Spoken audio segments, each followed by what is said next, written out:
नमस्कार। आज हम बात करते हैं भारत के टॉप 4 प्रधानमंत्री के बारे में। तो मैं जैसा कि आपको बता दूं कि ना तो मैं किसी राजनीतिक दल से हूं और ना ही मैं किसी पार्टी को फॉलो करता हूं। बहुत सारे मेरे दोस्तों ने कमेंट करके पर्सनली ये मुझे बताया कि आप बताएं कि आपके व्यू से भारत के टॉप 4 प्रधानमंत्री कौन हुए। तो मेरे परिप्रेक्ष्य में यदि मैं कुछ भारतीय राजनीति को समझता हूँ, फॉलो करता हूँ, तो मेरी नज़र में यदि आप टॉप 4 प्रधानमंत्री की बात करें, प्राइम मिनिस्टर की बात करें, तो मेरे नज़रिए में सबसे पहले प्रधानमंत्री आती हैं इंदिरा गांधी। नंबर 2 पे मैं रखूँगा पीएम मोदी जी को, जो कि अब तक शानदार रहे हैं। नंबर 3 पे मैं रखूँगा अटल बिहारी वाजपेयी जी को। और नंबर 4 पे मेरे आएंगे डॉक्टर मनमोहन सिंह जी। तो मैं बता दूं कि मैंने ये जो टॉप 4 पीएम का सिलेक्शन किया है, तो मेरा क्राइटेरिया क्या है और मेरी सोच क्या है। तो सबसे पहले मैं वो बता दूं कि ना तो मैं किसी पॉलिटिकल पार्टी का एजेंडा यहाँ चला रहा हूँ और ना ही मैं किसी पॉलिटिकल पार्टी को प्रमोट कर रहा हूँ। सबसे पहली बात यहाँ पे ये है कि आज तक जितने भी भारत के प्रधानमंत्री हुए स्वतंत्र भारत में, तो उसमें बेस्ट 4 कौन है मेरे नज़रिए में। यदि मैं हालांकि मैंने इंदिरा गांधी का कार्यकाल तो नहीं देखा, लेकिन जहाँ तक पढ़ा हूँ, जहाँ तक उनके बारे में सुना हूँ, तो मेरे नज़र में इंदिरा गांधी अच्छी प्रधानमंत्री थी। लेकिन उनके कार्यकाल के दौरान ये जो सबसे काला धब्बा बोल सकते हैं वो था आपातकाल लगना।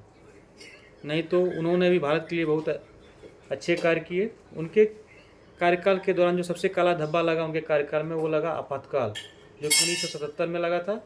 और उसी आपातकाल के दौरान आज के दौर में जितने भी बोल सकते हैं कि समाजवादी नेता या फिर और जितने भी तरह के नेता हुए, वही आपातकाल से निकल कर के आए। मैं बात कर रहा हूँ उस दौरान जेपी आंदोलन हुआ, जिससे कि लालू यादव, नीतीश कुमार, रामविलास पासवान, रविशंकर प्रसाद, चिराग पासवान, ये बहुत सारे नेता उस आंदोलन से निकल के आए। और इंदिरा गांधी को भारतीय राजनीति में दुर्गा भी कहा जाता था। उसके बाद नंबर 2 पे आते हैं प्रधानमंत्री मोदी जी, जिनका कि अभी कार्यकाल चल रहा है और वो सेकेंड टेन्योर पूरा करने वाले हैं 2024 में। मोदी जी का कार्यकाल अन्य प्रधानमंत्री की तुलना में काफ़ी ज़्यादा अच्छा रहा। इनके जब से ये प्रधानमंत्री बने हैं तो भारत की जीडीपी हो गई, विकास दर हो गई, वो काफ़ी ऊंची जा रही है और भारत को एक नई ऊंचाई पे ले जा रहे हैं। इनके कार्यकाल के दौरान भारत का विकास गाँवों तक पहुँच गया, आम जन तक पहुँच गया। इन्होंने बहुत सारी कल्याणकारी योजनाएँ आम जन के लिए पास की और उन योजनाओं का लाभ आज प्रत्येक व्यक्ति को मिल रहा है। तो मेरे दृष्टिकोण से प्रधानमंत्री मोदी जी को मैं नंबर 2 पे रखूँगा, क्योंकि मैं इनका कार्यकाल देख रहा हूँ और इनकी जो अभी इनका ये जो कार्यकाल चल रहा है मैं इनको फॉलो कर रहा हूँ, देख रहा हूँ। तो मेरी नज़र में इन्होंने अभी तक जनहित के लिए बहुत ही अच्छा कार्य किया है।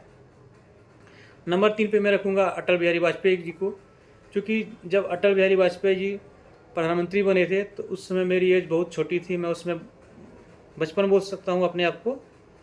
तो मैंने तो उनके कार्यकाल को देखा नहीं, लेकिन जहाँ तक पढ़ा, जहाँ तक सुना, वो भारत के 2 बार प्रधानमंत्री रहे और उन्होंने 2 बार भारत के प्रधानमंत्री बनने का गौरव हासिल किया। प्रधानमंत्री वाजपेयी जी की जो सरकार बनी थी वो मिली जुली हुई सरकार थी, क्योंकि उनके पास बहुमत नहीं था। तो इस चूँकि मिली जुली हुई सरकार थी तो उनको सब पार्टियों को लेकर के आगे बढ़ना होता था। इस दौरान उन्होंने भी भारत के लिए काफ़ी अच्छे कार्य किए, भारत को आगे बढ़ाने में बहुत ही महत्वपूर्ण भूमिका निभाई। वाजपेयी जी का जो सबसे प्रमुख कार्य था वो था परमाणु परीक्षण का। उन्हीं के कार्यकाल में भारत ने परमाणु परीक्षण किया था पोखरण में। उसके बाद मैं एक ऐसे प्रधानमंत्री की बात कर रहा हूँ जो कि जिनको कि भारतीय राजनीति में एक्सीडेंटल प्रधानमंत्री बोला जाता है। मैं बात कर रहा हूँ भारत के one of the greatest economist Manmohan Singh की।